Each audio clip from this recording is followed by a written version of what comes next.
GeM தொலைக்காட்சி நேர்களுக்கு வணக்கம். கர்த்தருடைய நாமத்திற்கு மகிமை உண்டாவதாக. நீதிமான் யார் என்ற தலைப்புல பார்க்க போகிறோம். மத்தேயு சுவிசேஷம் 1:19. அவள் புருஷனாகிய யோசேப்பு நீதிமானாயிருந்து அவளை அவமானப்படுத்த மனதில்லாமல் ரகசியமாய் அவளை தள்ளிவிட யோசனையாய் இருந்தான். அவள் புருஷனாகிய யோசேப்பு. யார் புருஷனாகிய யோசேப்பு அப்படின்னா, மரியாளோட புருஷன் தாங்க யோசேப்பு. கன்னி மரியாளோட புருஷன் தான் யோசேப்பு. நிச்சயதார்த்தம் ஆயிட்டாவே புருஷன் தானே சொல்லுவாங்க அந்த காலத்துல. உங்க வீட்டுக்காரு அப்படின்னு சொல்லுவாங்க. சில பேருக்கு பாருங்க, கல்யாணத்துல நிறைய சடங்காச்சாரம் இருக்கு. மெட்டிய அப்பவே நிச்சயதார்த்தம் நடக்கும் போதே போட்டுருவாங்க. இங்கு என்ன சொல்லப்பட்டிருக்கு பாருங்க, அவள் புருஷனாகிய யோசேப்பு. அவள் புருஷன்னா மரியாளோட புருஷன்.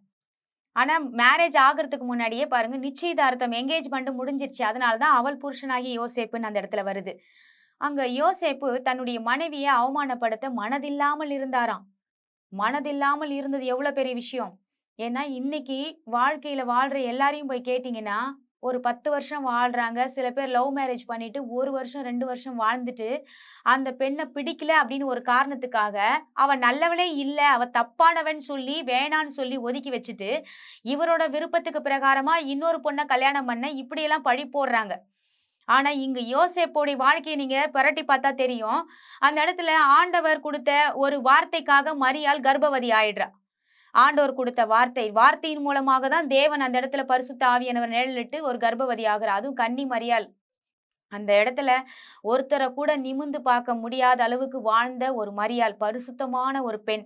அந்த காலத்துல பாருங்க, நிறைய பரிசுத்தமான பெண்கள் இருந்தாங்க. ஆனா மரியாள் அதுலயே சிறந்த பெண்ணை தான் ஆண்டவர் தேர்ந்தெடுத்தார். தேர்ந்தெடுத்து எந்த ஒரு இடத்துலயும் பாருங்க, ஒரு தாயை தேர்ந்தெடுக்கிற ஒரு இடம் யாருக்குமே இந்த உலகத்துல கிடைக்காது. எல்லாருமே பாத்தீங்கன்னா, எனக்கு இந்த அம்மா தான் வேணும், இந்த அப்பா வேணும்னு தேர்ந்தெடுக்கிற ஒரு இடத்துல யாருமே கிடையாது. ஆனா தேவனாகிய கர்த்தர் இயேசு இந்த உலகத்துல பிறக்கும் பொழுது அவர் தேர்ந்தெடுத்தார் மரியாளை தேர்ந்தெடுத்து, இந்த பெண் வயித்துல தான் கடவுள் கன்னி மரியாள் வயித்துல பிறக்க போறேன்னு சொல்லி தேர்ந்தெடுத்தது மட்டும் இல்ல, காபிரியல் என்ற தூதரை அனுப்புறாங்க. அனுப்பி பாருங்க, ஃபர்ஸ்ட் அவங்களுக்கு ஒரு செய்தியை கொடுக்குறாங்க. உன்னுடைய கர்ப்பத்துல இப்படிப்பட்ட ஒரு குழந்தை பிறக்கும்.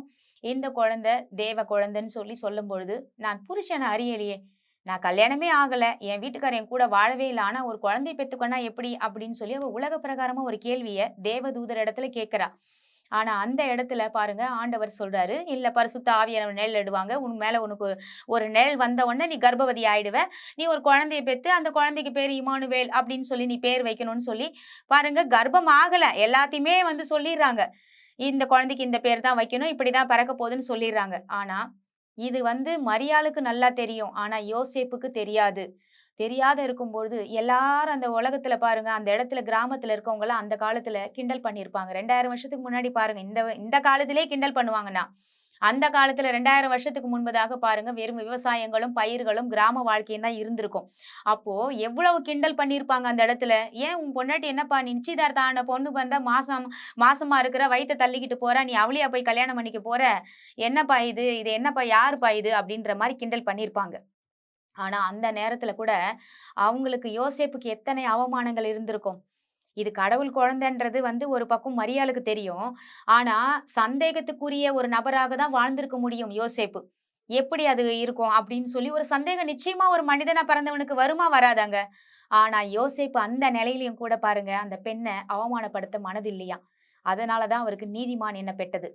நீதிமான்னா ஆபிரகாம சொன்னாங்க பழைய ஏற்பாட்டுல, அவர் விசுவாசத்தின் தகப்பன். நீதிமான் அப்படின்னா விசுவாசத்தினால் நீதிமானாக்கப்பட்டோம் இன்னைக்கு நம்ம. ஆனா அன்னைக்கு காலத்துல தன்னுடைய செயலின் மித்தமா நீதிமானாக்கப்பட்டாங்க. நீதிமான் யாருன்னு சொன்னா, ஒருத்தரை அவமானப்படுத்தாம வாழ்றாங்களா, மத்தவங்களை அசிங்கப்படுத்தாம வாழ்றாங்களா? நிச்சயமாக சொல்றேன். அதாவது எல்லா கதையும் கேட்டுப்பாங்க.